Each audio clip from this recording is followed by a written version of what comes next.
மச்சான் நீ அங்கே வந்துனேங்கிறேன். எத்தனை பேர் அடிக்கணும்? பொருள் எத்தனை ட்ரைல வெறுங்கையோட வரட்டா? வந்துனேங்கிறேன்.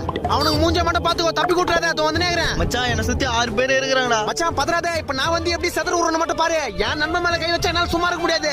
வந்துனேங்கிற இரு மச்சான். அடிக்கிறேட்ல அந்த 6 பேருக்கு ஆம்புலன்ஸ் வரத்துக்குள்ள உயிர் போயிடணும். அவனுங்களை விட்டுறாத மச்சான். அந்த 6 பேரையும் அப்படியே புடிச்சு வை. என் நண்பன் மேல கை வச்சு நாங்க விட்டு கூடாது அவனை. அம்மா எங்க போற? யார் அந்த 6 பேரு? என் நண்பனை 6 பேர் சுத்து போட்டுக்கிறானுங்க. அவனுங்களை போய் காப்பாத்தணும். பெரிய பாகுபலி இவரு. காப்பாத்த போறாரு. 2 ஃப்ரெண்டுன்னு கூட போயிட்டு அவனுக்கு தப்பிச்சுட்டு ஒன்னு அடி வாங்க ஃப்ரெண்டுமா? அர்ச்சனா பெண்ட் ஆயிடும் மூஞ்சி. ஃப்ரெண்டு ஜல்லிக்கண்டில் அர்ச்சனா உடம்பெல்லாம் பட்ட பட்டையாயிடும். உள்ள பட. ஓகே வில்லங்கமான மம்மியா இருக்குது. மச்சான் கிளம்பிட்டா அடிக்கிறாங்கடா. மச்சான் அப்படியே புடிச்சு வச்சு வந்துனேங்கிறேன். என் நண்பன் மேல கை வச்சிட்டானுங்க. அவனுங்களை விடக்கூடாது. அந்த 6 பேர் உடம்புல வர்ற 6 லிட்டர் ரத்தத்தையும் அப்படியே அமேசான்ல சேல்ஸ் பண்ண விட மாட்டேன்டா. மச்சான் இப்ப கரெக்டா எங்கடா இருக்கா? வீட்டுல தாங்கிறேன். சட்டு புட்டு அடி வாங்கினேன். பாத்து பத்திரமா வீட்டுக்கு போய் சேரு. Got the man with the plan right here. Bring it swagger down.